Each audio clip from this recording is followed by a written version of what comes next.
பெருமானார் சொன்னாங்க ஸல்லல்லாஹு அலைஹி வஸல்லம், பிரார்த்தனை தான் இபாதத்தே, வணக்க வழிபாடு அதுதான் சொன்னாங்க. ஏனென்றால் அந்த துவா மூலமாகத்தான் நம்ம ரப்புல் ஆலமீனுக்கு தேவையானதெல்லாம் கேட்டு கேட்டு கேட்டு வாங்கிக்க முடியும். அப்படியான பிரார்த்தனை நம்முடைய வாழ்வில் குறிப்பாக ரசூலுல்லாஹ் சொல்லி கொடுத்த மாதிரி சில துவாவை செய்யும்போது மிகப்பெரிய பலனை நம்மால் இன்ஷா அல்லாஹ், மிகப்பெரிய அருளை நம்மால் பெற முடியும். அல்லாஹும்ம இன்னி அஸ்அலுக மின் ஃபضலிக, அல்லாஹும்ம இறைவா, இன்னி நிச்சயமாக நான் அஸ்அலுக உன்னிடம் கேட்கிறேன், மின் ஃபضலிக உன் அருளை, உன் கருணையை, உன் மன்னிப்பை, உன் பாசத்தை கேட்கிறேன். வ ரஹ்மதிக உன்னுடைய அருளை, ரஹ்மத்தை நான் கேட்கிறேன். ஃப இன்னஹு லா யம்லிகுஹா இல்லா அன்த, இதை தரக்கூடியவர் உன்னை தவிர யாருமே இல்லையே.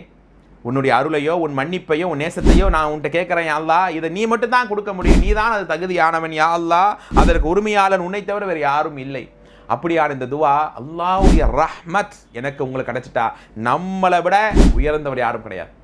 அல்லாஹ் ஒருத்தனை கருணை கண்டு கொண்டு பார்த்துட்டானா, அது மட்டும் இல்லை, அல்லாஹ்வுடைய ஃபضல், அல்லாஹ்வுடைய நேசம் கிடைச்சிருச்சுன்னா சுப்ஹானல்லாஹ், மறுமையில் அவர் தான் சொர்க்கத்திலே முதல் நபராக போகிறார். சொர்க்கத்திலே அதாவது நபிமார்களோடு அவர் செல்லப்படுவார், அதாவது அல்லாஹ்வுடைய தூதர்களோடு அவர்கள் கண்ணியப்படுத்தப்படுவார்கள். அல்லாஹும்ம இன்னி அஸ்அலுக மின் ஃபضலிக வ ரஹ்மதிக, இந்த வார்த்தையை சேர்க்கணும். அல்லாஹ் உன்னுடைய அருளை கூட அருள் மட்டும் கேட்கக்கூடாது. ஃப இன்னஹு லா யம்லிகுஹா இல்லா அன்த, இதற்கு உரியவன் நீ தான் உன்னுடைய அருளை எங்களுக்கு கொடுக்கணும், உன்னை தவிர யார்ட்டையும் நாங்கள் பெற முடியாது ரச்சகா, உன்னுடைய நேரடியாக நாங்கள் கேட்கிறோம் என்ற அந்த உறுதியோடு இந்த பிரார்த்தனையை ஓதுவோம்.